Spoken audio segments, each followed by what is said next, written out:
Hello दोस्तों, नमस्कार। जैसा कि सीरीज चल रही है, इसके तहत एक और वीडियो आ गया आपके सामने।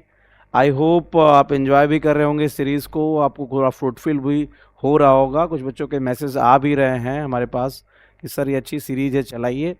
तो देखिए, आपकी सपोर्ट के बिना कुछ भी हो नहीं सकता है ना। तो बिना ज़्यादा बात किए एक और क्वेश्चन आ गया बजट इकोनॉमिक सर्वे को लेकर के, ठीक है। एंड ये पेपर थर्ड को लेकर के है। क्वेश्चन क्या है? Which of the following new initiatives was taken key focus on 2026-27 union budget to address youth unemployment.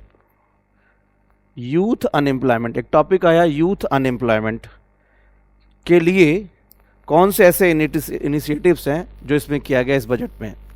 तो देखिए, किसी भी बजट में जब सरकार बनाई जाती है ना बजट के लिए, तो मतलब गवर्नमेंट जब बजटिंग करती है तो उसमें दो तीन चीज़ों को आपने देखा होगा। लास्ट ईयर बजट को थोड़ा फॉलो करोगे ना, तो एक कॉन्सेप्ट आया था GYAN, ज्ञान कॉन्सेप्ट है, अगर आपको याद हो तो यहाँ बता दे रहा हूँ। जी से गरीब, Y से युवा, A से अन्नदाता और N से नारी। ये चार फोकस्ड एरिया होते हैं गवर्नमेंट के बजट बनाने के लिए। तो इन्हीं फोकस्ड एरिया में यूथ, युवा को इग्नोर करके आप बजट नहीं बना सकते। और युवा की सबसे बड़ी जरूरत क्या है? रोजगार, ठीक है। और युवा को उल्टा कीजिए, वायु। ये मैं हासिल फिल्म के डायलॉग मार रहा हूँ। एक हासिल फिल्म, बहुत शानदार फिल्म आई थी जिसमें इरफान खान, आशुतोष राणा ने इसमें क्या कहते हैं काम किया था। तो वहीं पे ये मैंने सुना था कि युवा का उल्टा वायु, और बहुत रिलेटेबल है। तो कोई भी गवर्नमेंट यूथ को इग्नोर नहीं कर सकती। तो यूथ के अनएम्प्लॉयमेंट को दूर करने के लिए क्या गवर्नमेंट में इनिशिएट किया गया है, मैं इसको बात करने की कोशिश कर रहा हूं। पहला है स्टेटमेंट, कौशल विकास केंद्र KVK for direct industry skill training. यानी कौशल विकास केंद्र खोले जाएंगे उद्योगों के कौशल प्रशिक्षण के लिए, सीधे प्रत्यक्ष रूप से। दूसरा स्टेटमेंट, अभी मैं बता नहीं रहा हूं ये सही है गलत है, आप थोड़ा सोचिए, कि ऐसे कोशिश की जाएगी कि युवाओं को ऐसे हम ट्रेंड करें कि डायरेक्ट उनका क्या हो, उद्योग के लिए काम में आ जाए। दूसरा, the startup India seed fund 2.0 with N allocation of 15,000 crore. 15,000 crore के आवंटन के साथ इस बजट में स्टार्टअप इंडिया सीड फंड शुरू किया गया था। तीसरा है द आत्मनिर्भर भारत युवा self reliant youth scheme for entrepreneurial credit. अगर कोई युवा बिजनेस करना चाहता है, उसे एंटरप्रेन्योर कहते हैं, तो उसके लिए पैसों की बहुत बड़ी ज़रूरत है। तो इसके लिए एक स्कीम आया है आत्मनिर्भर युवा। तो क्या ये इससे रिलेटेड है? तो कुछ तीनों बातें जो हो रही हैं, किसी यूथ को ऐसी ट्रेनिंग दे दा सीधे इंडस्ट्री पे सेटअप हो जाए। दूसरा, स्टार्टअप इंडिया सीड फंड, यानी स्टार्टअप इंडिया का बहुत अच्छा माहौल है। तो बताओ, मैंने करो तुम आंसर नहीं जानते हो, लेकिन मेरे साथ थोड़ी कोशिश करो, इमेजिन करो, क्या गवर्नमेंट इस पे काम कर सकती है कि नहीं? बजट में प्रोजेक्टेड हो सकता है कि नहीं? मुझे तो लग रहा है प्रोजेक्टेड हो सकता है, आप सोचो। तीसरा, आत्मनिर्भर युवा सेल्फ रिलायंट यूथ को जो बिजनेस करना चाहते हो, गवर्नमेंट उसे सपोर्ट करेगी कि नहीं? उसे लोन देगी ना? कैसा लोन? बंधक विहीन लोन, कोलेट्रल फ्री लोन देने की कोशिश जरूर करेगी। क्या लग रहा है आपको, क्या ये तीनों टॉपिक इस बजट में डिस्कस किए गए होंगे? मान लिया, मैं मानता हूं आपने बजट पढ़ा ही नहीं है, तो भी बड़ा रेलिवेंट लग रहा है कि नहीं? और इसका सही जवाब है, मेरे ख्याल से इसका सही जवाब होगा डी। क्या इसका सही जवाब होगा? डी, यानी तीनों स्टेटमेंट करेक्ट हैं। युवाओं को फोकस में रखा गया है बजट में, उनके अनएम्प्लॉयमेंट को दूर करने के लिए तीन बेसिक काम किए गए हैं। अब सवाल यह है कि इससे रिलेटेड सर कॉन्सेप्चुअल चीजें क्या हैं, क्या हमें पढ़ना है इसमें? तो देखिए, इस पूरी प्रक्रिया में इस क्वेश्चन को लेकर के चार कॉन्सेप्ट लेके आते हैं। पहला है अनएम्प्लॉयमेंट। अनएम्प्लॉयमेंट की बात हो रही है, बेरोजगारी। तो अनएम्प्लॉयमेंट आपने पढ़ा होगा, और बहुत से ऐसे लोग जो दुख रहे होंगे, इस दुख से भी गुजर रहे होंगे। तो क्या होती है बेरोजगारी? बेरोजगारी की परिभाषा होती है, if a person is mentally physically fit and wanted to do some job but he is unable to find the job, he is not getting the job, that social condition known is unemployment and that person is known as unemployer. तो बेरोजगारी एक ऐसी सामाजिक दशा है जब कोई mentally और फिजिकली फिट हो, काम करना चाहता हो, काम नहीं मिल पा रहा हो, ऐसे व्यक्ति को बेरोजगार कहते हैं। बेरोजगारी की एक टेक्निकल परिभाषा भी है। जब कोई व्यक्ति 273 दिन, एक फाइनेंशियल ईयर में 273 दिन ऑन एवरेज 8 घंटे की जॉब नहीं पाता है तो बेरोजगार होता है। बेरोजगारी के कई प्रकार होता है, आपने सुना होगा। एक तो बड़ा पॉपुलर है आपने, डिस्गाइज अनएम्प्लॉयमेंट, छिपी बेरोजगारी, प्रछन्न बेरोजगारी। तो अब पूरा बेरोजगारी का डिटेल तो यहाँ नहीं बात कर सकते, लेकिन प्रछन्न बेरोजगारी आपको बता देता हूँ कि जब किसी काम में ज़रूरत से ज़्यादा लोग इन्वॉल्व हों तो ऐसे लोग जो एक्स्ट्रा हैं उस काम में वो प्रछन्न बेरोजगार होते हैं। उन्हें लगता है कि वो रोजगार में है, लेकिन उनके हट जाने से उत्पादन पे कोई असर नहीं पड़ता है। इमेजिन कीजिए, किसान है, उसके 4 बेटे हैं और पांचों मिलके खेती कर रहे हैं और पांचों को लगता है कि पांचों काम कर रहे हैं। लेकिन एक बात बताइए, अगर उसमें से उसके 4 बेटे हट जाएं, 3 बेटे हट जाएं, तो किसान 1 या 2 बेटे के साथ खेती कर सकता है क्या? और चारों बेटे भी हट जाएं तो क्या किसान मजदूर लगा के खेती कर सकता है कि नहीं? क्योंकि उत्पादन का काम उनका नहीं है, उत्पादन का काम खेत का है, उसमें मजदूरी कोई करे। तो ऐसे लोग छिपे बेरोजगार होंगे क्योंकि इनके हटने से उत्पादन पे कोई असर नहीं पड़ रहा है।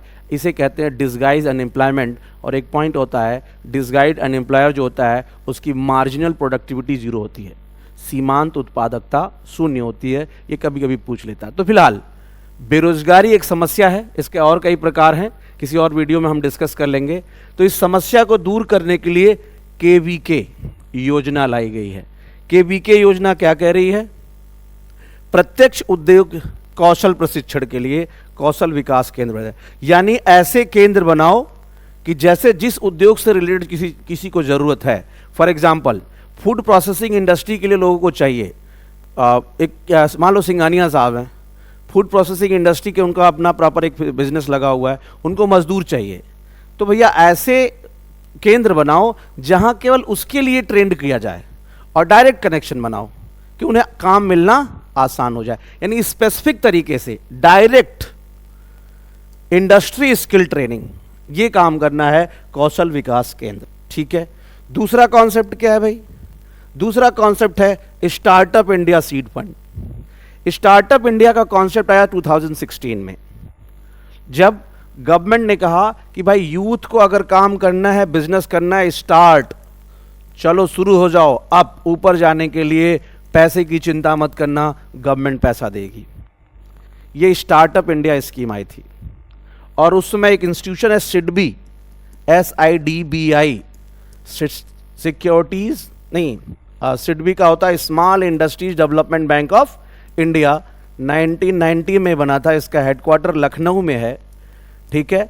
इसने क्या किया, फंड करना शुरू कर दिया स्टार्टअप फंड्स को। 10,000 करोड़ के आसपास का एक फंड बना था, ताकि जो यूथ है उसके पास अच्छा आइडिया है, काम करना चाहता है, पैसे की कमी के कारण उसका काम गड़बड़ ना हो। इसलिए स्टार्टअप इंडिया एक बहुत ही चमत्कारिक आया। और आज सोचो, भारत में 150 से अधिक यूनिकॉर्न्स हैं। यूनिकॉर्न वो होती हैं स्टार्टअप्स जिनका टर्नओवर $1 बिलियन के आसपास हो जाता है, उससे अधिक ही हो जाता है। कुल मिला के स्टार्टअप बढ़ा तो उसके लिए सीड फंड 2.0 जारी किया गया। यानी जब कोई स्कीम मैंने बताया था आगे निकल जाती है तो उसके लिए दोबारा 2.0 लाया जाता है। और इस बार 15,000 करोड़ रुपया आवंटित हुआ है। स्टार्टअप कौन सा होता है? एक सामान्य कंपनी और स्टार्टअप में क्या अंतर होता है, ये थोड़ा समझ लो। सामान्य कंपनी कोई आइडिया, जैसे मान लीजिए कि पान की दुकान खोल दिया आपने, चाय की दुकान खोली, इट्स नॉट ए स्टार्टअप।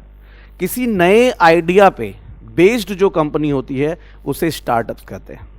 ठीक है।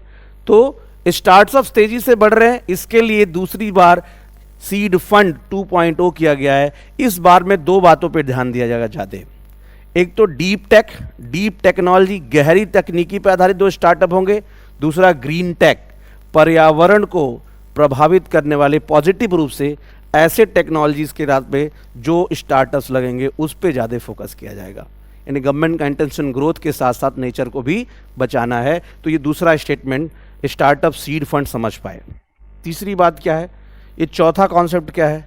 आत्मनिर्भर युवा। आत्मनिर्भर युवा कॉन्सेप्ट ये क्या है?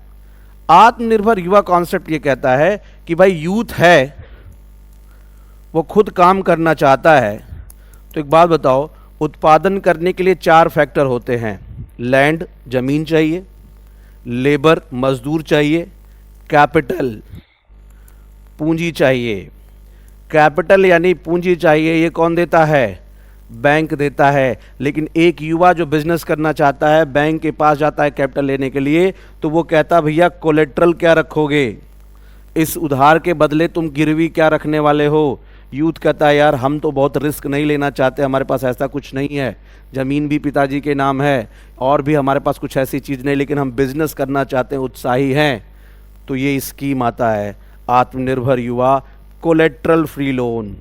आपको कोलेट्रल नहीं देना है, बंधक नहीं देना है, कुछ भी आप लेके जाओ। तो तीनों कॉन्सेप्ट आपने समझा, यानी गवर्नमेंट क्या है, यूथ को इंगेज करना चाहती है और उसके साथ साथ जॉब देना चाहती है ताकि देश की अर्थव्यवस्था आगे बढ़ सके। ऐसा क्यों करना चाहती है मैं उसको समझाऊंगा, लेकिन अगर आपसे पूछे इन स्कीम्स को कौन सा इंस्टीट्यूशन है, कौन सी मिनिस्ट्री टैकल कर रही है, तो ministry of industry and commerce, जिसका नाम है उद्योग और वाणिज्य मंत्रालय। और तीसरी चीज़ क्या है, इसी मिनिस्ट्री का डिपार्टमेंट है DPIIT। DPIIT, DP मतलब department for promotion of industries and internal trade, आंतरिक व्यापार और उद्योग को प्रोत्साहित करने का विभाग, ये इस मंत्रालय के अंतर्गत आता है। सरकार दरअसल इस पे इतना फोकस क्यों कर रही है, उसके पीछे रीज़न है। उसके पीछे क्या रीज़न है? उसके पीछे रीज़न ये है कि गवर्नमेंट इंडियन इकॉनमी को कंजम्पशन लेड इकॉनमी से इन्वेस्टमेंट लेड इकॉनमी में परिवर्तित करना चाहती है। अभी भारत की अर्थव्यवस्था कैसी है? उपभोग आधारित अर्थव्यवस्था है।